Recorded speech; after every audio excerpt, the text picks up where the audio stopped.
Assalamu alaikum. On se retrouve aujourd'hui pour le nom d'Allah qui est Al-Mutakabbir, qui veut dire le grand. Du coup, il est mentionné 13 fois dans le Coran. Ce nom exprime sa grandeur, sa majesté et sa magnificence. Il est le plus grand de tous. Il est au-dessus de tout. Il est le plus élevé. Oula. Il est le plus élevé que tout. Il est le seul Dieu. Il n'y a pas d'autre divinité que lui. Ainsi, Al-Mutakabbir est le créateur de l'univers. Il est le maître de tout ce qui existe.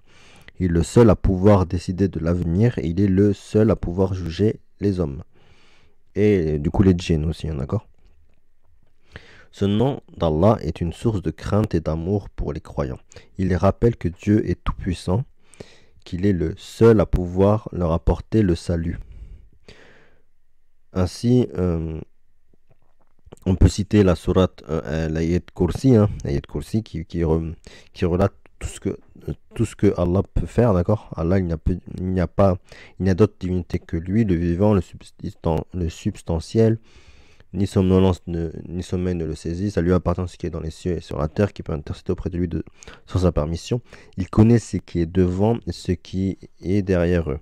Il ne cerne de sa, il ne cerne de sa science que ce qu'il veut. Son trône est immense et il embrasse tout. Voilà. Ainsi, on voit aussi dans la sourate 57, verset 2. C'est lui Allah, il n'y a d'autre divinité que lui, le roi, le saint, le pacificateur, le rassurant, le prédominant, le puissant et le tout sage. Ainsi,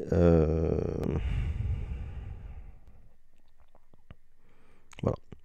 On a fini avec Al-Muttakabir. Après, on peut parler du terme. Donc, c'est El, donc le, Mutakabir, le grand. D'accord. Takabur. Donc, il est formé du verbe takabur qui signifie se glorifier. Takabur. Takabur. Ainsi, le nom d'Allah signifie le grand, c'est-à-dire celui qui est au-dessus de tout, qui est plus grand que tout. Il est plus élevé que tout.